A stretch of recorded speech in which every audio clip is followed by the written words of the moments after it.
Hello and greetings, fellow StarCrafters. PGL Milncraft here with game number 3 between the players Green Zerg right here, EGIdra, and the blue Protoss player coL.Minigun. This map is Crossfire, which I don't know if you've seen the commercial for Crossfire. Crossfire, Crossfire, Crossfire, Crossfire! Where they're like battling and there's like this discus that they fly in on, and like the game is actually not that exciting. You just shoot little metal balls at each other, and it's like this board game. You shoot little metal balls, and then the little metal balls knock in like these 3 symbols that you try to knock into your opponent's base, and you get points after doing that.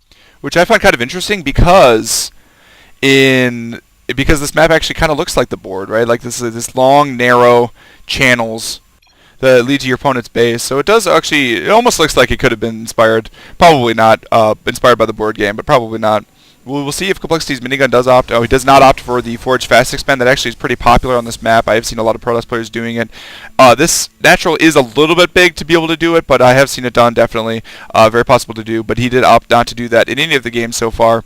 He did seem to like the 3-gate expansion, so that looks like what he's going to be opting to doing in this particular game. His probe is going to get there in time to be able to block the expansion, just as long as he moves his probe farther out than the Zerg player. Farther out than Idra, and Idra's probably just not even going to send the drone. He's probably just going to go ahead and lay the spawning pool, and he does, in fact, going for a speedling expand, and I think the probe's just going to go back and sit. Oh, maybe not. Looks like he is going to want to see the timing of the pool exactly, and he's going to see the pool going down right now. And so that's going to be good. He's going to know exactly the timing for the pool. It's going to be about the same as his gateway, which is fairly standard, of course, and he will not, Idra will have just a little bit of an economic disadvantage as a result of not being able to go hatchery first. Now, I was actually just thinking about something when Idra gets mad about losing to bad players, or players that he thinks are bad at least, and it kind of reminded me of Obi-Wan Kenobi, right? Who's more foolish, the fool or the fool who follows him? And it kind of seems like, who's the worst player, the bad player or the player who loses to the bad player? So, I don't know, that was just something that came to mind. And I'm sure a lot of people agree. Idra does kind of lose his cool in situations where probably doesn't need to. And oh my god, he's going to let the hatchery go down. Okay, well that was a pretty big mistake for Minigun part. He did not put the probe on the right rally point and actually allowed Idra to lay the hatchery before Idra was even able to get a queen. So Idra pretty happy about that. He's going to start out with a pretty good economic advantage. He did go pool first, but the hatchery was able to be successfully laid down. Looks like his probe is just going to finish the wall just a little bit with the pylon. It becomes kind of difficult, I've noticed, when placing zealots near scenery. Zerglings are so small that they can actually sometimes fit around the zealot, even if you have 2 buildings next to each other, but it's easiest to place them if you have 2 buildings next to each other. So I always try to do this whenever I spawn as Protoss, if I play as random, which I tend to do for team games. Looks like he does opt for the double gas. Most likely I would say he's going for the double gateway expansion, unless he opts to go for some sort of different tech path, of course. He does have a probe checking for that overlord right there. I think he's checking for the overlord just to make sure. Maybe he's trying to place his gateways in such a way that they will not get spotted by that overlord, so that's why he placed them farther away from it. Or, you know, or he could just be checking for, I don't know, proxy hatchery or something like that, which would be hilarious, actually, if there was a proxy hatchery. As Idra has been known to go cheese every once in a while.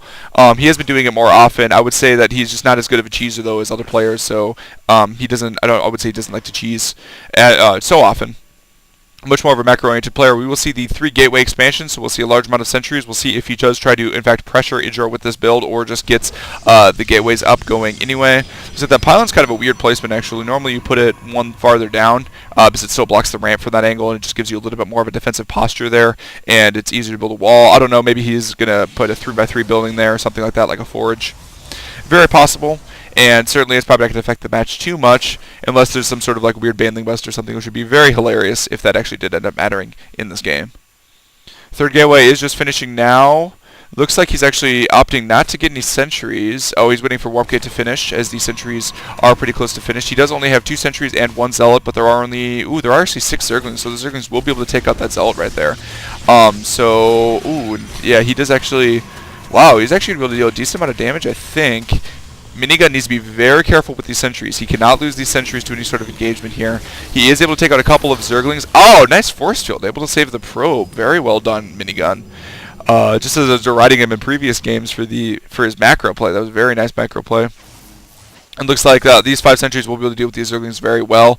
EGIdra is opting for a very early Roach Warren, which might be for defensive purposes, but very well could be for an attack as well. He doesn't actually have enough supply to get very many Roaches at this point in time, so he's not going to do an attack any sort, or terribly soon. He's also getting a lair, so maybe that's for Roach Speed, and is aiming for an attack with Roach Speed, or maybe he's aiming for an attack with not just Roach Speed, but an attack with Roach Burrow, and that could be very effective as well. I've actually seen Zerg players, that wouldn't be effective anymore, as, well, if Minigun moves out and EGIdra has Roach Burrow and Tunneling Claws and Roach Burrow, then Minigun's just going to lose, most likely.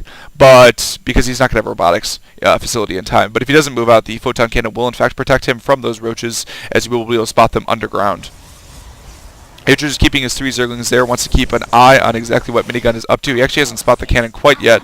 Looks like he did sacrifice an Overlord, which is going to block him just temporarily.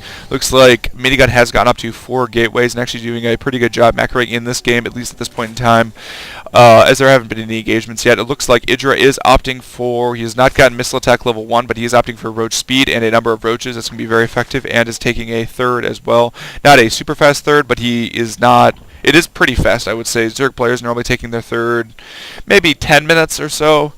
Although Zerg players have been taking 3rds faster more often recently, is what I would say.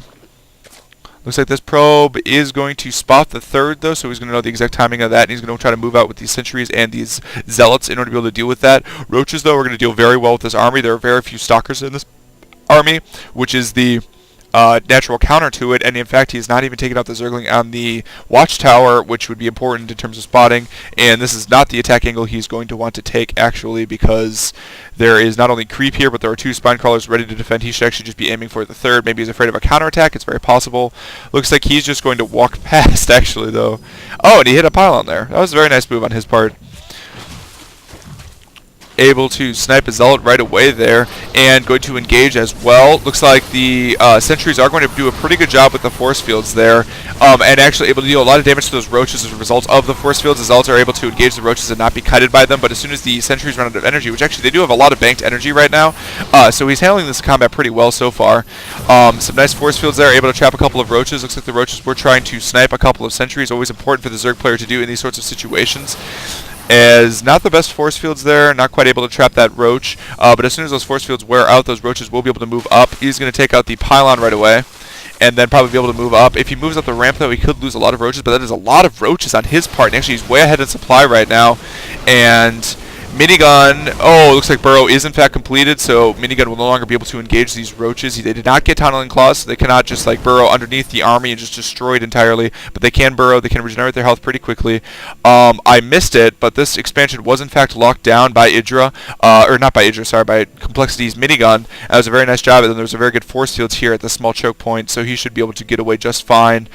He does have a number of energy on his sentries as well, so the most that EGIdra will probably be able to do is get rid of his energy. He still has not taken out the Zergling on the watchtower. I think that was a mistake on his part. He should have taken that out when he moved out initially, so EGIdra would have less of an idea of where exactly he was heading with his forces. He is going to sit out on the high ground right there, so EGIdra will not be able to want to move up. EGIdra should think about getting Tunneling Claws at this time, as the robotics is not completed, but the robotics will be completed by the time EGIdra does have Tunneling Claws.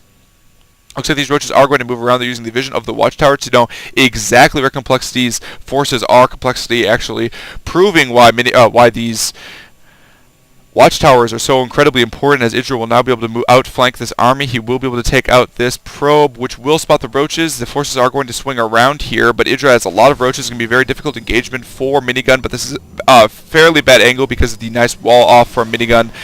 And the Observer is now completed as well. But these Zerglings there are very few Zealots in this forest that will be able to deal with these Zerglings. So I think EGIdra is actually just going to move it and engage here. And the force fields do not come down in time. The Zerglings get an incredibly good wraparound. It looks like Minigun was way too slow with those force fields. Able to deal, the Zerglings able to deal a lot of damage and take a lot of damage. Although these force fields on the far side were very good, able to stop the majority of those forces from coming through. And it looks like they were in fact good enough, as he did worry about the force he had to worry about the Roaches and not worry about the Zerglings, which he felt like he could take out fairly quickly, and which, because they're smaller, are a lot harder to force field against. Looks like he is getting a couple of Immortals to deal with those Roaches. Immortals in this patch do have a range of 6 now, so they don't just bounce around doing nothing. They do in fact actually attack things when they're in a group in your army. Looks like he has an Observer over here spotting the Roach, which is blocking his 3rd. EGIdra very smart to keep his Roach there, and that Roach is going to be taken out.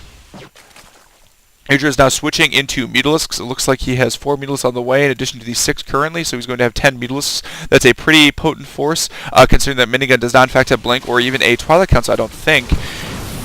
Nice force field, able to kill at least, well, nice 2 force fields, I suppose. Able to kill 1 Roach. Looks like Idra is probably not going to want to engage here, though. He's trying to block out the expansion, but I just don't think his force is big enough to do that. But what he can do is make Minigun have to split his forces. There are no cannons protecting this mineral line right here, so as soon as these Mutalisks move in, they're going to be able to deal a lot of damage to Minigun's forces. Looks like that Roach actually unburrowed and tried to deal a little bit of damage to those Stalkers. Not able to quite do that, though. These Mutalisks are moving in. The Twilight Council is working on Blink, but it is not done yet, so those Mutalisks are going to be able to deal a lot of damage, and the Stalkers are going to have a difficult time engaging. Idra has not been watching his Mutalisks quite yet. Looks like the forces, where are they going? Looks like he's only sending 5 Stalkers actually up to be able to engage. Idra will probably run away though, but I don't know if these Stalkers are going to deal enough damage. They're actually going to be able to snipe the Twilight Council. Very nice job on Idra's part. That's going to extremely delay Blink, which is going to severely hamper his economy. Another counterattack came up here in order to try to lock down this expansion. It did do a decent amount of damage to the shields, but Minigun was in fact able to deal with that force pretty well. Looks like a bunch of Zerglings are going to come around though. Those Immortals are not going to be very good against those Zerglings. That Immortal having his shields go away almost immediately and able to get a couple of free Roach kills there. Roach is not quite able to take out that sentry. It looks like the Mutalisks are going to move back in though and dealing a lot of damage to the probes, and he's no longer mining at that base as well, so the Mutalisks are able to be pretty effective in terms of keeping his forces all around, keeping them bottled up. It looks like that Twilight Council is actually in a fairly dangerous position. It could very well be sniped again, but I think that Minigun was more interested in keeping it safe from the Mutalisks than he was from the ground forces, because he knows that his ground forces are bigger. And nice force fields are going to trap these Roaches. Very nice job, able to get about 6 free Roach kills there. Meanwhile, the Mutalisks are moving in, taking out a lot of probes right there. If we go to the workers kill tab, and actually there aren't even enough Stalkers, so the Stalkers are going to be taken out as well, and the Mutalisks are just going to have free reign over this base. He has killed 19 workers so far, incredibly effective for Idra. He is now up 74 to 52 workers. That is a very large economic advantage at this point in time. A lot of probes. Oh wow, Mortals roast Roaches so quickly. And these Mutalisks are actually very difficult to deal with. They do have +1 weapons right now, and Idra's getting even more Mutalisks at this point in time. There are a lot of probes over here, which are now harvesting minerals. They're way oversaturated. He's got, what, like 32 Roaches, right? 32 Roaches right now.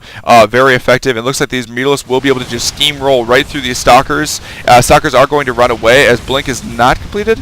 Yeah, Blink is still not completed, even though he does have that Twilight Council. I think he has been not mining gas for a long time because he had to transfer his probe so many times, and there isn't even gases available at the other base. Looks like those Mutalisks are going to move in. Meanwhile, Zergling counterattack is going to kill a lot of probes. If he doesn't focus down the Nexus, he will actually kill a lot of probes. Looks like he is just going to focus on the Nexus, though, and the Mutalisks are actually just going to roast through those sentries. Wow, just tearing through, and Idra is up 170 to 75 supply. He's going to be up 4 bases to 3 bases. 5 bases to 3 bases. Sorry, he did get the spice up as well. He did have the gold, which is very nice, well defended as well, and he'd be able to transfer some drones over there as he's probably oversaturated somewhere else, like his main right here, for example. But Idra just tearing through, able to pick apart Minigun, and I mean, if Idra thought he was a bad player, then he proved it that game, as he just absolutely just destroyed Minigun in pretty much every way. Minigun fought very few engagements that were really in his favor. Maybe that first, I mean, he handled that first engagement, that first 3-gate push pretty well. Both Idra and Minigun did. Actually, I think it was a 4-gate push. He did have a 4th gate up when he ended up pushing out. But 3-gate plus the 4th gate later push. And he did very nice force fields. He handled the Roaches pretty well. Was able to kill what forces he could. Made Idra get a couple of attacking forces as well. So that was a pretty good attack, is what I would say. But other than that, I mean, he just got picked apart by those Mutalisks, was not able to split his Stalkers better, and Idra was just all over the map. He just did a very good job of attacking, withdrawing, making sure not to lose any forces in the meantime, while at every time that he would attack, Minigun would lose some more probes, lose some mining time, and, you know, he just got picked apart, basically, and so it was a really good job on Idra's part. About to get this Nexus here as well, as we see, but he did, in fact, leave the game, so the game stopped right before the Nexus fell down with the cool Death Star explosion that it has. But very nice games. I was very glad to have watched these, and it looks like Idra is going to prove the successor, so maybe he will in fact make it to the Electronic Sports World Cup, and potential chance at $60,000. So this is PGL Moncraft signing off.